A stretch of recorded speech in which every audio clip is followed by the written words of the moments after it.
Paul, I wonder if we could start by you telling us about your relationship to this particular place. Well, I grew up here. It's quite extraordinary to be back in Carn in this fashion. I was saying earlier, you know, when I was leaving this town as an 18-year-old, if you'd said to me at some point, well, you'll be driving into the town with Colm Tóibín for an event in the library, and you'll be sitting in the chair, I would have politely told you to.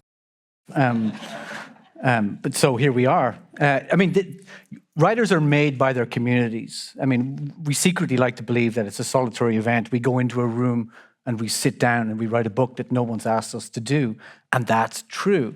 But before that comes all the quiet, silent interventions of parents and community and teachers. And so I was a kid who, you know, my mother taught me to read in Malin Head on the floor of the living room. When I went to school, I remember Tish Lacken and possibly third class handing me King Solomon's Mines. And that was something extraordinary happened at that moment. I really went down the rabbit hole of reading from that point on. A year or two later, my mother told me many years later, Albert Doherty teaching me, and he used to let me read under the desk during class, and he didn't stop me because apparently he thought it was a good idea. Maybe he was right. And so, you know, it went on like that. And when I was 11, I took a job. I say a job, I mean, in a bookshop. It was probably indentured child labour, but or would be considered such today. But it was marvellous. It was exactly here in Carndonagh, yeah. And you know, it was Mickey Heron's bookshop, and it was exactly what I needed. My mother marched me down and said, he reads too many books, and he's read the library dry and he's read the school dry, and you know, just take him from us, please. And so, at what age were you? I was 11, and I mean, the pay was atrocious, but it was free books, and it was so. I would sit there, and sometimes he would ask me to do something, and I would say, "Can you give me 5 minutes because I'm just finishing this chapter."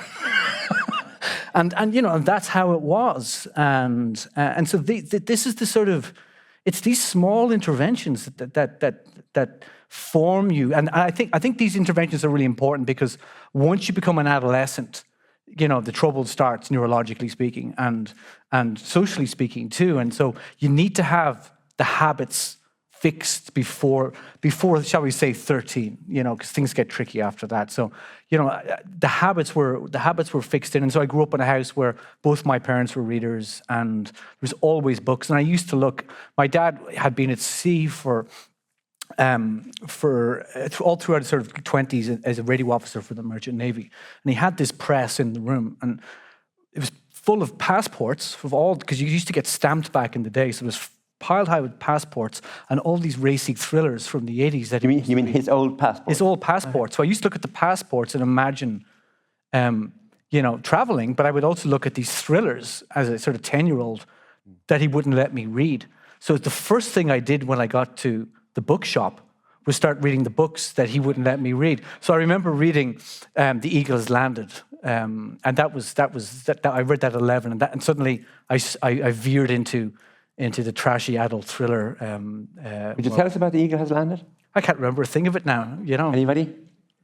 Jack Higgins. Jack Higgins, yeah. I was going to ask you, do you think that, I mean, I'm trying to just pinpoint two of the places in Ireland that I think is, you know, totally unwindswept, and where life is conducted at a very sweet pace. Say Malahide, which is a yacht club, say, or Bangor in Northern Ireland, where, you know, the yacht club, the golf club, the sense of...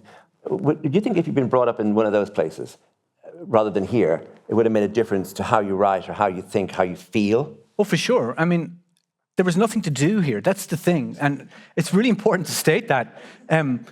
You know, I don't mean this in a sort of pejorative way, but there was a kind of a cultural vacuum at the time. You know, growing up in the 80s, the early 90s, there was just nothing to do. You cycled your bike. There was no internet. There was no MTV. It was, you made your own fun. So you had book time and then cycling your bike time. And that's what we did. Though at one point when I was 17 with a friend, my friend who's seated over there, we actually asked somebody to build a radio transmitter for us. And we set up a radio station called No Name Radio because there was nothing to do. And whereas if you're in Malahide or, you know, there's a greater sense of culture within reach. You know, you'll be going to the big city, and you'll be meeting people from the big city too, who will be introducing you to things.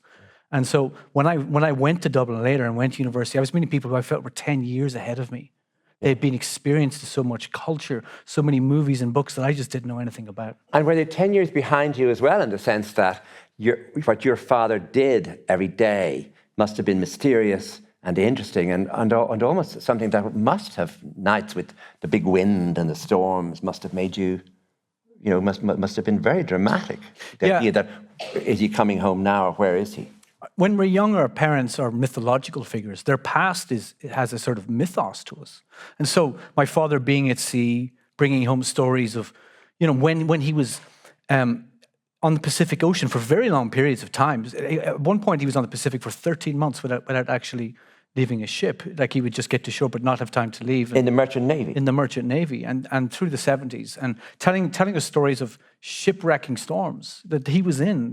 One particular storm that he thought they were goners, and they sort of limped back to port with like one pump working on a huge freighter.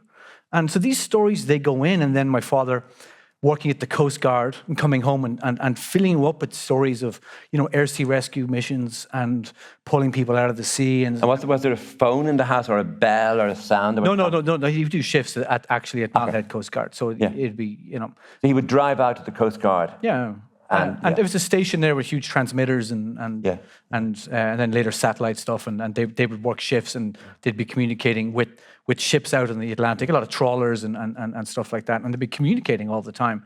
And so that has a certain mythic quality to that. And so if you look at my fourth book, Beyond the Sea, which is about two men who are washed out into the Pacific Ocean, and cast adrift beyond the reach of the Coast Guard, beyond the reach of the saving hand of the father. There's a huge part of him in that book. Is there any of him in this book?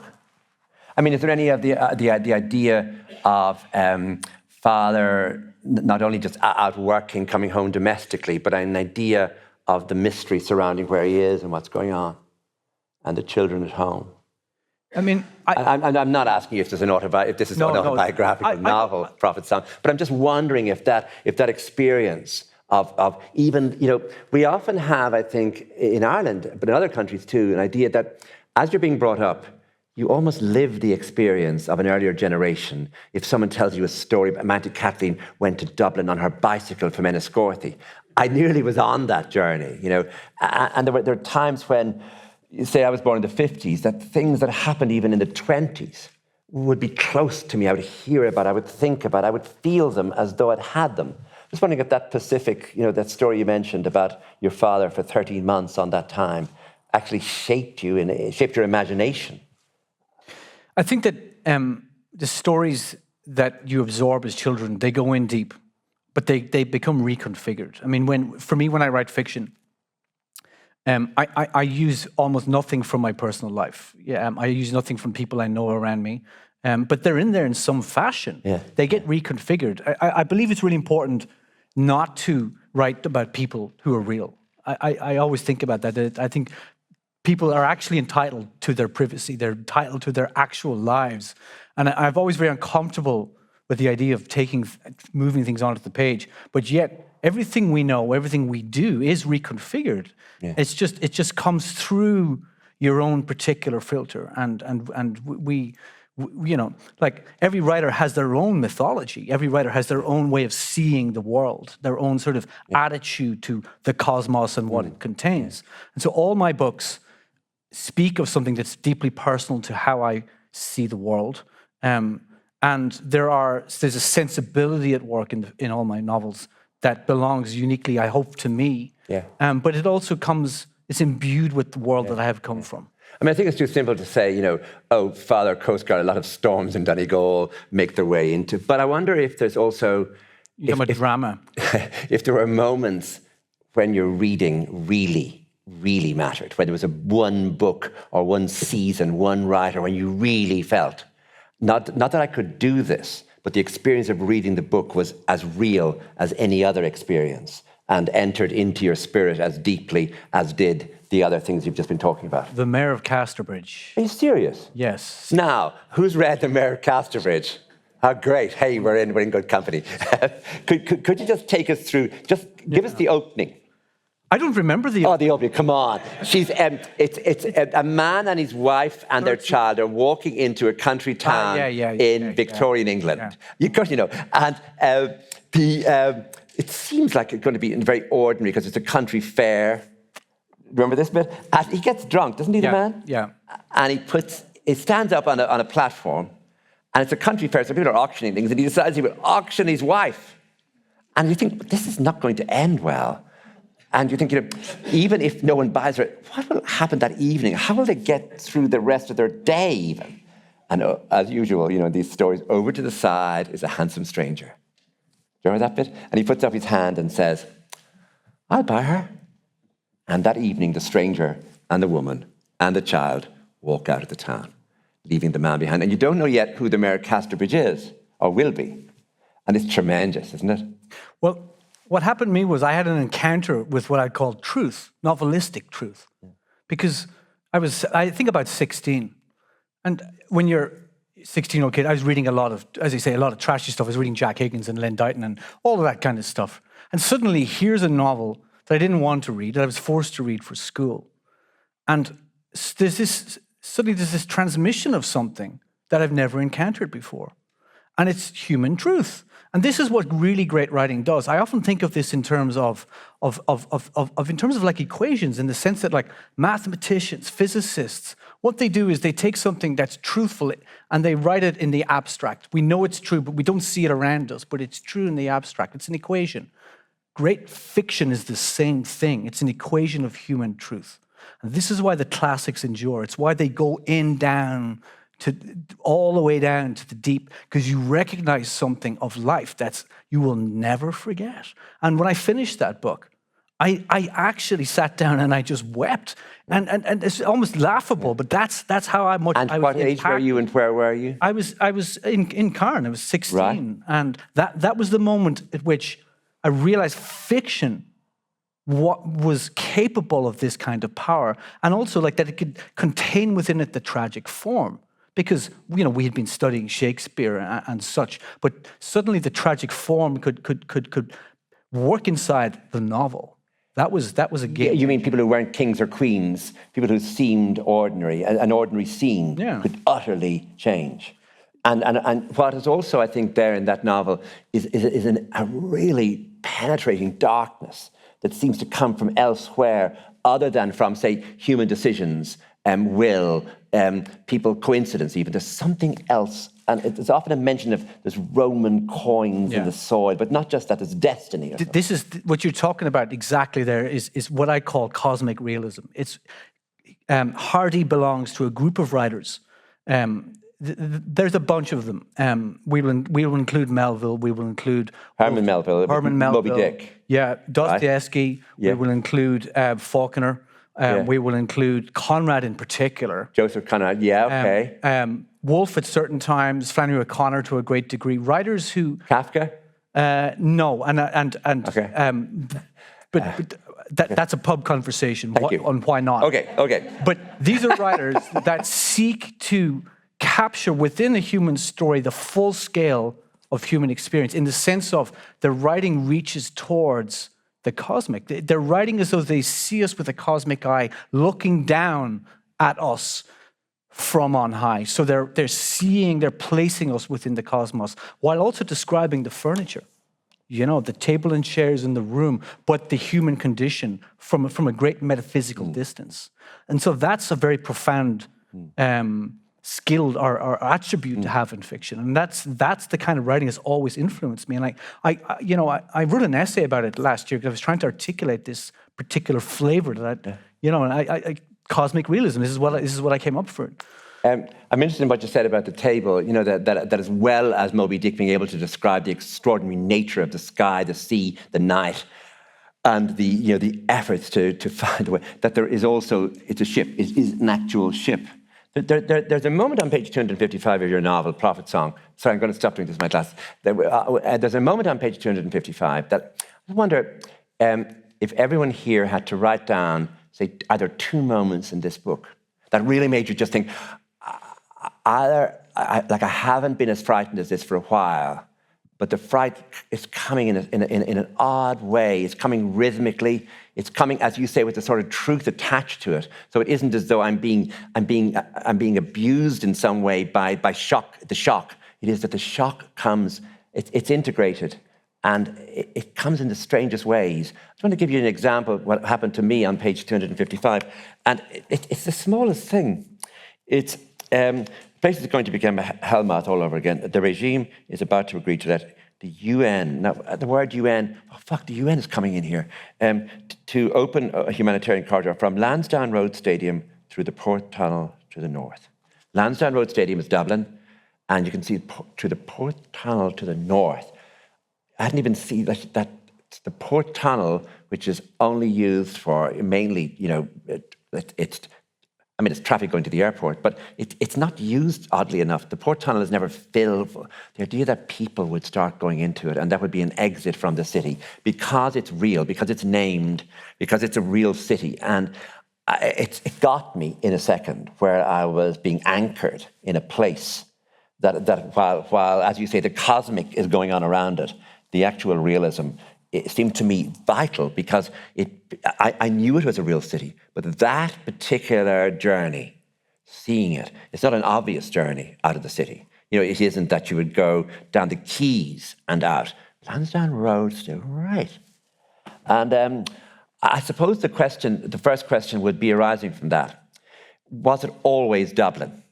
And the second question would be, then you manage your Dublin very carefully. It's not you don't name. I think the GPO isn't in it. There are a lot of the whatever it's called, the spire isn't in it. It's not fully topographical, and yet it's pure Dublin. I just wonder how those decisions were made, if they were always made, and if they came in gradually. When you ask, was it always Dublin? It's almost as if there's a rational decision involved in writing. But for me, the arrival of a book is not rational. It's an entirely intuitive act. Something comes from that door into the dark. It just arrives. And I mean, even the arrival of this book is interesting in itself because I've been writing the wrong book for 6 months or so. Tell us about that. Okay, so I actually quote you quite often here. Interestingly, I hope I didn't say anything awful. Colm obviously once said, "Finish everything you start." Oh yeah, absolutely, totally, and it's untrue. I know it's untrue. Finish most things you start, maybe. Sunk cost fallacy. I say know when to walk away. What? Know when to walk away from a text. So I'm glad we've solved this. I'm glad we've solved this publicly. But I had been working on the wrong text, and I knew it was the wrong text. But you keep working on it for want of something better to do. But there are certain things that I look for in a story, and this didn't have it. But I persisted, and then I reached a point. I'm using my head too much. That's a giveaway for a start. When you're having to think your way into the writing, there's a fundamental problem there. When you talk about thinking your way into writing, do you mean philosophically that you have an idea and that you want to explore that idea and let it loose in a novel? I mean that the actual seed of the story that you've created is not organically giving itself to you every day. That you turn up and you're just facing granite every day. And so for me, a story is fundamentally a vehicle that it moves like a story. It's like something that I want to read, but it will also contain all my ideas effortlessly. I won't have to think about how to put them in. I won't have to think about how to hide them under the line, because really we want them under the line rather than on top of the line. And so I realized this book wasn't a book. I parked it. I said, I'm going to come back on Monday morning and open a new document. And I did, and I waited. You were working on a laptop? On a laptop, a Mac. Right.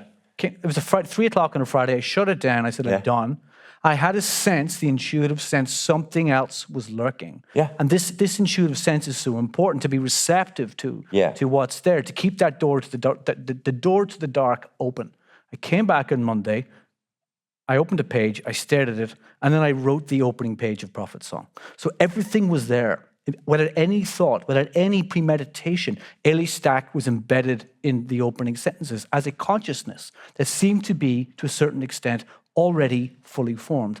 I had no idea of what the book was going to be. I had no idea of what the ending could be or the meaning of the text, and yet the meaning of the book is encoded symbolically in the opening sentences. Yes, so what you're saying is that question I asked, was it always Dublin? Isn't it actually a question?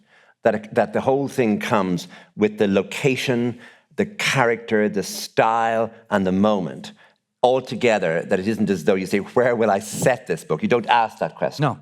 So you have her, and once you have her, you must have her with her hinterland and her family, all of it together in one, as it were, swoop, rather than piecing it together. Would you have 3 children, 4 children? Sorry, I'm going to ask you a really stupid question. Sorry, there'll be someone here who cares about this. Yeah. TUI rather than ASTI or what's the other one called? The national teachers. INTO. It's brilliant because, you see, the TUI could, because it's never associated with the church, because the church has never owned the vocational schools. It's just a different sort of idea for me, a TUI person, than an INTO person. I thought that was a lovely detail. I know it probably came to you really quickly, but it's actually absolutely... The fact that he's sort of a head of the TUI gives him a different sort of life as a trade unionist than if he was involved in the INTO, because the INTO has to deal all the time with the church. Any thoughts on that? Again, these are part of the details that you arrive at. I mean, when did I write this book? I started writing in 2018. So that would be a decision I made in 2018, 6 years ago. So I don't remember much about that. But again, you do make rational decisions, of course. Yeah. But the world that you're creating, it arrives with this sort of imprint of itself within the text. The form is already there. Yeah. The song is there. Okay. The song is there. The song is there. I just want to take you up on the word song, because I wonder if anyone else here had the experience I had. Maybe we can talk about this at the end, where sometimes I would be 20 pages ahead without knowing I had read them. And there was something pulling me along.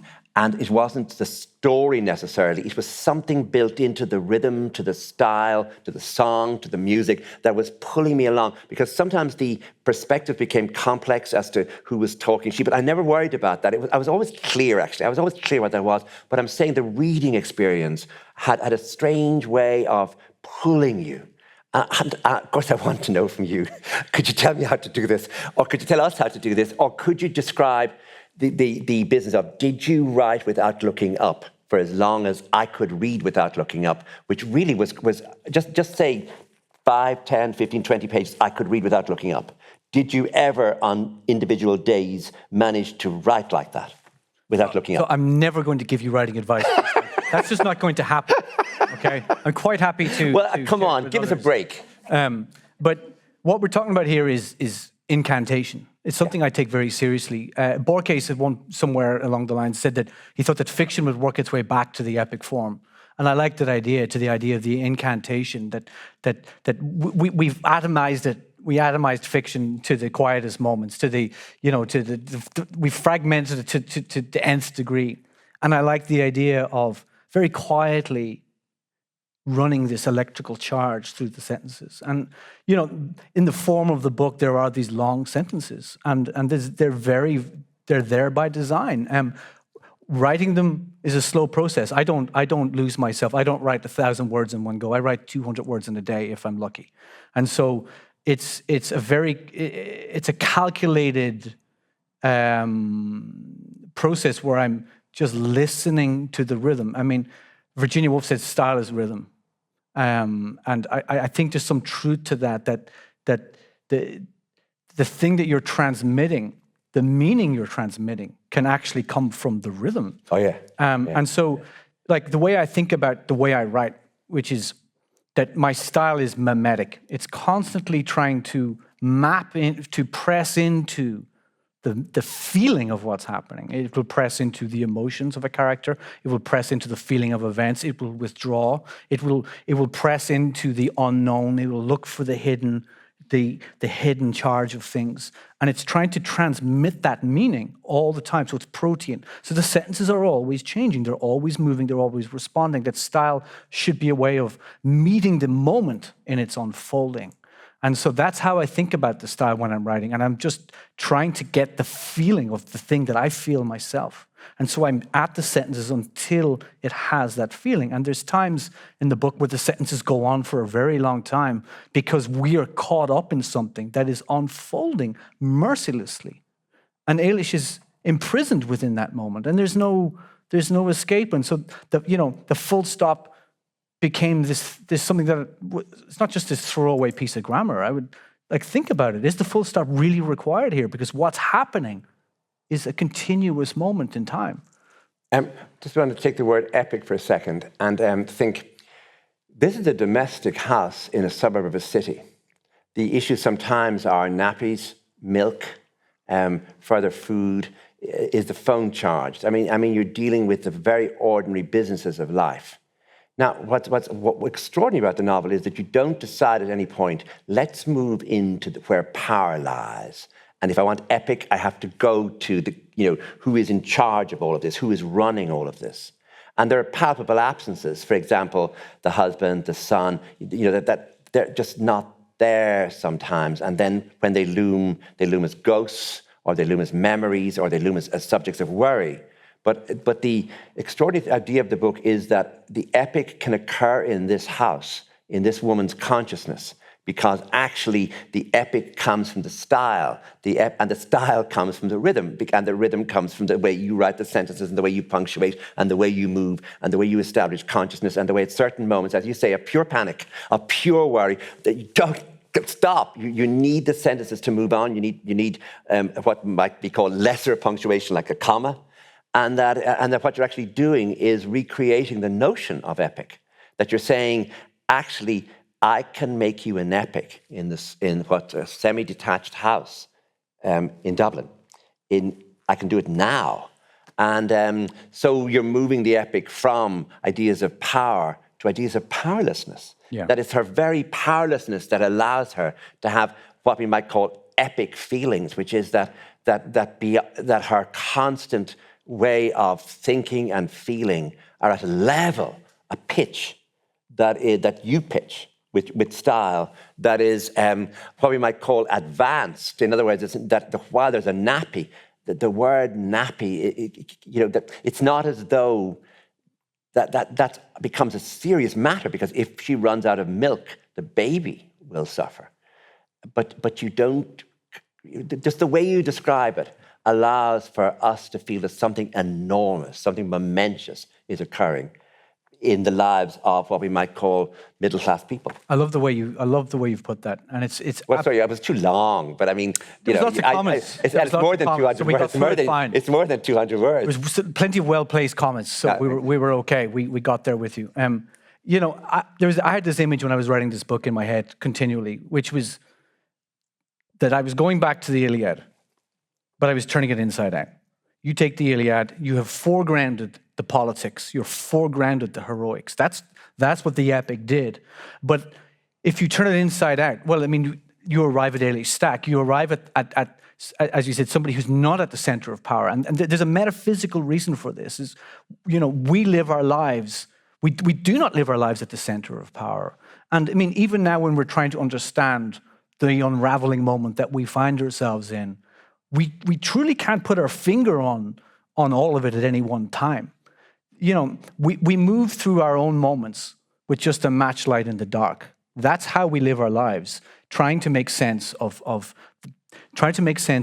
pieces of information that are coming at us. That goes back to the Greeks. It's a very ancient idea, but it's a genuinely powerful way of imagining the problems of knowledge that we have to, all of us, live with. But then when you extend that into a situation like Prophet's Song, where you're in a full unraveling of a liberal democracy, where problems of knowledge become enormous, because if you make a mistake, as happens in this book, people make decisions, and the outcomes of these decisions are truly irreversible.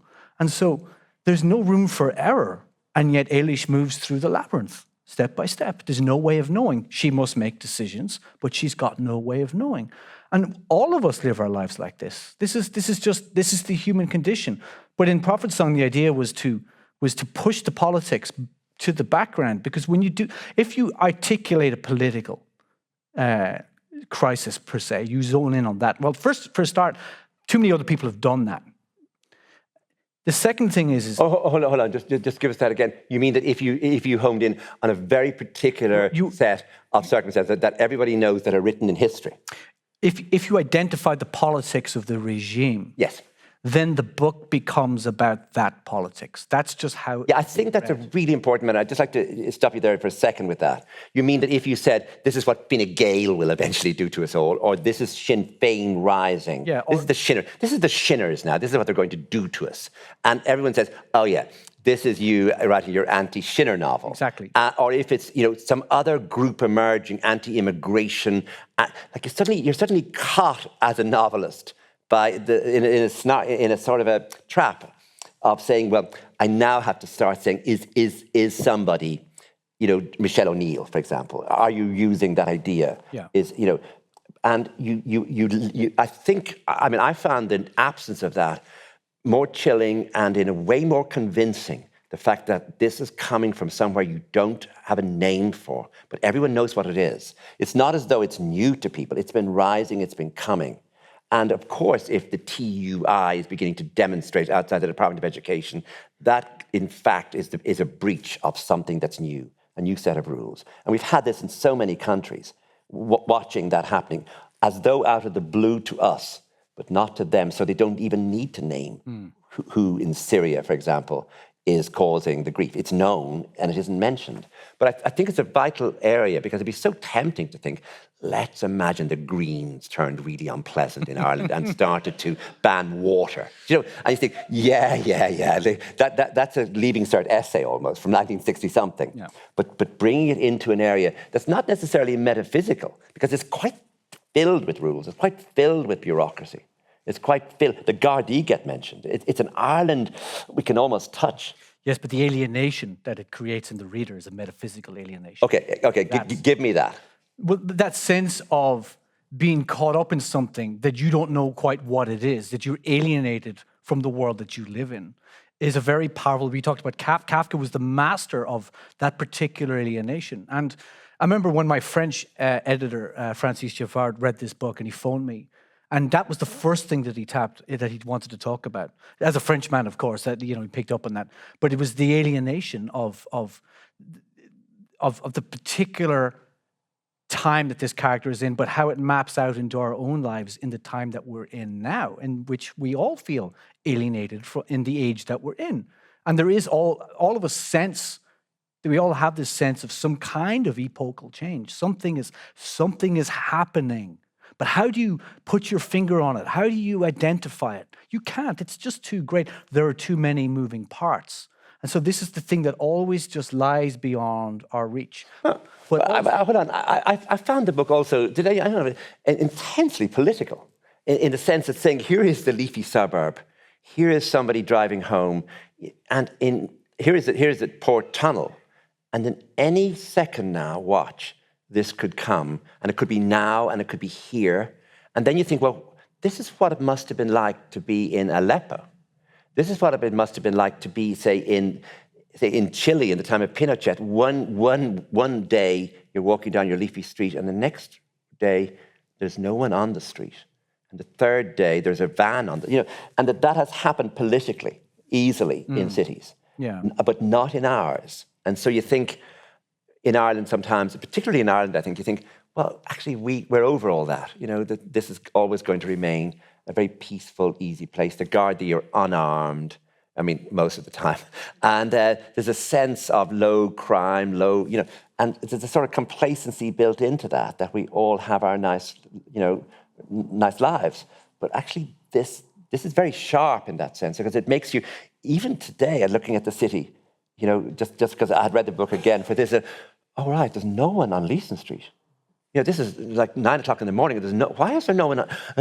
Paul Lynch has been on Leeson Street because you'd been in my imagination, and so I saw the city in a new light. But what I'm saying is that it isn't merely a metaphysical thing; that it actually brings you down to ideas of bourgeois comfort, ideas of how easily things could be displaced, destroyed. Yeah. And denial is a huge part of that too, because Eilish knows the world that she's been in all her life, and so she presumes it's going to continue all her life. Yeah. And so there's this huge aspect of denial in every decision that she makes, because the attitude is, this won't be allowed to happen. This kind of thing doesn't happen here. Or later on, the international authorities will come in and they'll broker a settlement and so on and so forth. But meanwhile, the world gets flattened. And so we all do this. We always presume, there's a fallacy that we have, that everything shall continue. But what's lost is lost. And this is where I sort of differentiate about why this book is fundamentally about grief and not grievance. And so much of fiction that's political is grievance fiction. It has an idea of a problem that it knows the answer, that it can be fixed. And Prophet Song is looking at that which is lost, which is grief. It's that which is unrecoverable, that which we can't redeem, that, that sense of when we lose what we have, it's gone. There are people in this book, they disappear, and those plot lines are never resolved. And so there's this sense of perhaps also just the human condition, the metaphysics of what we are always, that life is impermanent, life is loss. So hold on maybe to what we do have, because what we have is just this very, very filament. It's a tiny filament of light. It's a thin veneer of civilization. I want to go back to the style, to the idea of rhythm and style, and just that it isn't, the style of this book is not simple. It isn't it's a lot of long sentences. I mean, that's just not true. It varies a great deal. And there are moments, as I say, where real things, nappies, as I mentioned, and milk. But just to give you an example of this sentence, and I suppose I'm going to ask you again, it's a stupid question, does this come as you work? Do you cut it? Just an example like this. He leans on the counter and says, I only have what I have. I mean, she's buying sausages. And Mrs. Tagan, supply is short everywhere, though I might have some next week. Now, that's pretty plain. It's him talking. Just listen to that. Supply is short everywhere, though I might have some next week. Okay. He spins a bag of sausages, then necks it in the tape dispenser. And I feel, wow, listen to it again. He spins a bag of sausages and then necks it in the tape dispenser. And it's the necks it I'm interested in as an extraordinary way to re-see something that we see done every day, the idea of that. So that I'm constantly working with that idea of the most vivid images being used, sometimes against other sentences that are more filled with, in a way, a sort of fear that's almost unnameable and then not nameable, intersecting voices. But that idea of necking it, just the verb, putting it in there, I just loved it. And I thought maybe you should think of being a poet. Thanks. The poetry goes into the novels. That's the problem, as does most of the nonfiction and everything else that's sort of tumbling around up here. The novel for me is an enormous skip at the front of my house, and everything goes into it, and the novel consumes it all. And that's just how I work. But the necking thing is interesting because, for me, the writer's job is to somehow seize a hold of reality and get it onto the page. It's an enormous task. And reality is not just what we know, it's also what we can't know, it's what we don't know about. But it's also about trying to locate the reader in a reality that they actually see it as though it's fresh, as though it's new. Like when we're kids, we do see the world in that way of everything is imprinting on us, everything is new. And as a fiction writer, to me, the idea is to bring the reader into the moment so that moment itself is new entirely to the reader. So the language is always pushing for that stamp of freshness, that stamp of like, this is the moment. The bag of sausages being spun, gone, necked it in the dispenser. And, it's also probably the most precise way of describing what he does.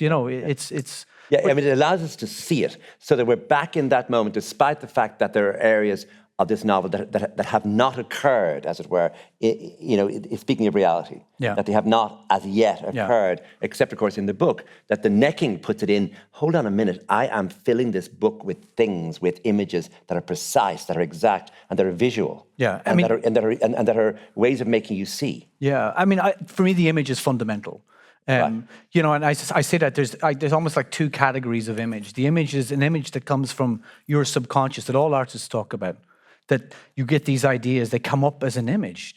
You just see something, a single resonating image, and you don't fully know what it is, but it won't leave you be. Writing is a process of unpacking these images, these compressed ideas that come up in picture form from the subconscious. And so that's where your themes lie. But then when you're writing, images are the single best way of getting what you're doing across into the mind of the reader. I often when some fiction writers just kind of tell it, and personally, I'm somebody who I like to see what I'm reading, and so I like to place the image in the mind of the reader. I like them to see it, almost as though it's a film. And cinema has been a huge influence for me. Right. I suspect that I'm sort of a director that nobody will fund or give millions to waste on something, that I do all that with sentences. I want to take you back to something just finally, one thing you talked about earlier. I was wondering if the mesmeric way in which I found I was reading the book, in which the book itself takes place in this way that you're impelled by the rhythms. I was trying to get you to say, yes, that's how I wrote it. I wrote it through the night. I worked through the day. I didn't read it back. It just came and then you were saying, no, 200 words, really deliberate, really worked in, that working out, not working as much as working out. And as it comes to the end then, what I'm watching happening is extraordinary intelligence, which is yours, applying to this material, which is how are you going to end the book? And what I love towards the end is how you deal with the simple matter of bureaucracy. When they're crossing this border, when he comes with a different form and a different passport, no, you need this passport, this amount of money for this, yes, this. And they seem to be making slight progress. I think you realize maybe not. And they're in a truck. They're in the back of a truck. Actually, what you're doing now is you're applying such detailed detail to something that the reader might have expected would go in another direction. That would go in the direction, you would go to a much larger space where there would be a lot of bodies, or there'd be a panoramic space. But what you do is you go down into what exactly bothers her now, which is, can I get to the next hoop? I found that immensely moving and convincing, but what I was fascinated by, I'm sorry for having to tell you this, was the quality of your intelligence as you worked. It's hardly a question to ask you, so do you agree with me that you're intelligent? But I suppose the question, no, hold on. There actually is a question. That is that where you now know the material up to here, you go for a walk and you think, how am I going to do this? Or does it come in the way you described the beginning coming, which is that you get the entire thing organically and you work with it? But as you work and you realize, how am I going to deal with the last 50 pages of this book? Does that come as later decision? Does that come having tried out various things? How does that come? So the way to answer this is that early on in the book, when I was writing it, about 3 or 4 months into it, I was reading a Louis Macneice poem. And in that beautiful way, sometimes, you'll know this, you just get these sparks of light off a sentence that send you in another direction. And I heard the last sentence of this book. And then I understood what the book was. And I understood, like this prismatically, this sudden alignment of how the story had to be. And once I understood that, then the books created a very strong sense of yes and no. It became like a series of equations.